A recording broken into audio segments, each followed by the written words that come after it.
Well, here's a twofer for you. Islam and tariffs. What does one have to do with the other? At first blush, nothing. But when you see the strategies that President Trump is using, you understand both more deeply.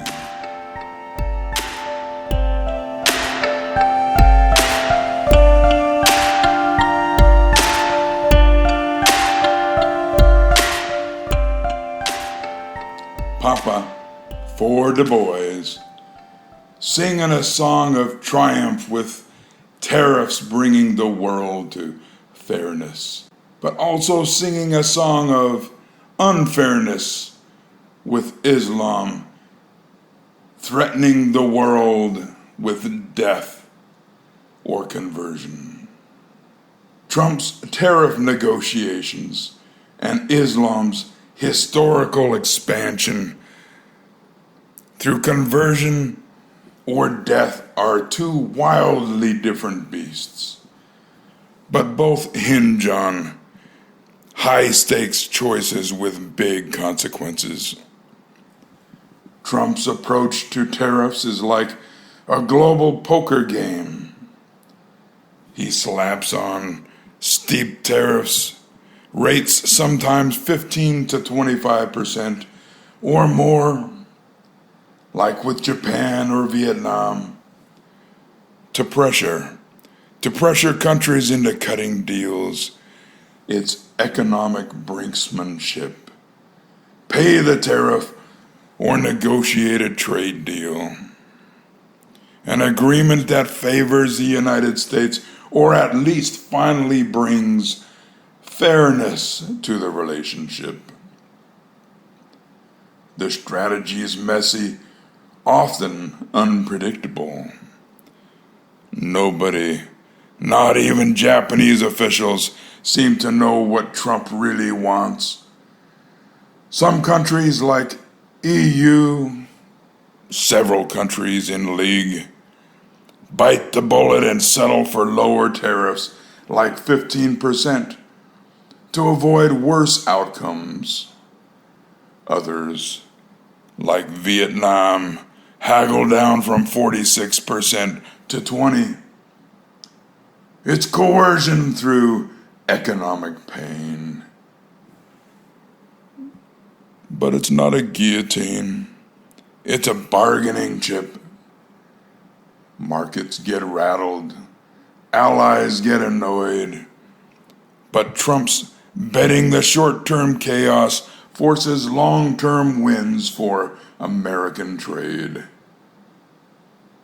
Now, Islam's early expansion and the world as it will be when Islam gains majority or at least strong enough percentage of the population in any country to wield its influence without significant opposition.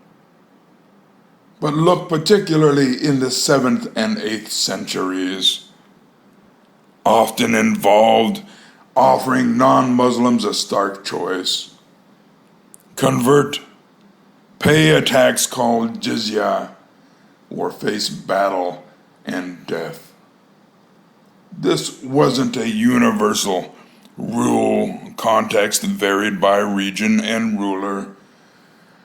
But in places like Arabian Peninsula or during conquests in Persia, in Byzantium, it was a real tactic. The threat of death or submission wasn't just about spreading faith.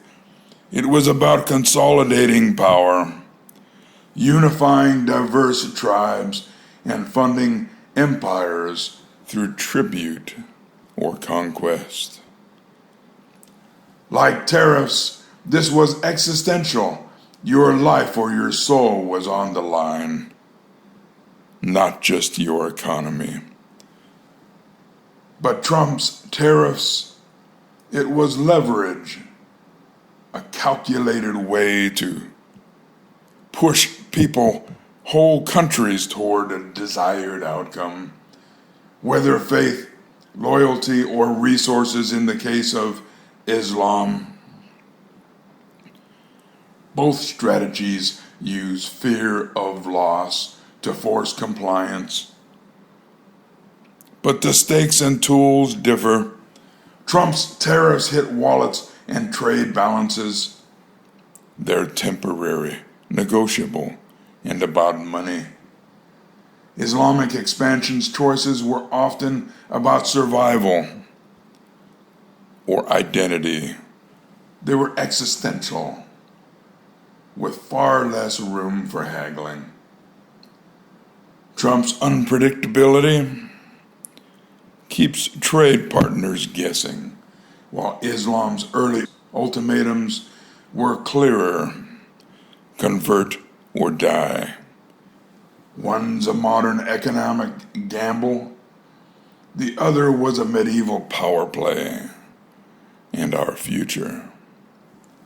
Both leave you wondering how far the pressure can go before it backfires. That's the comparison.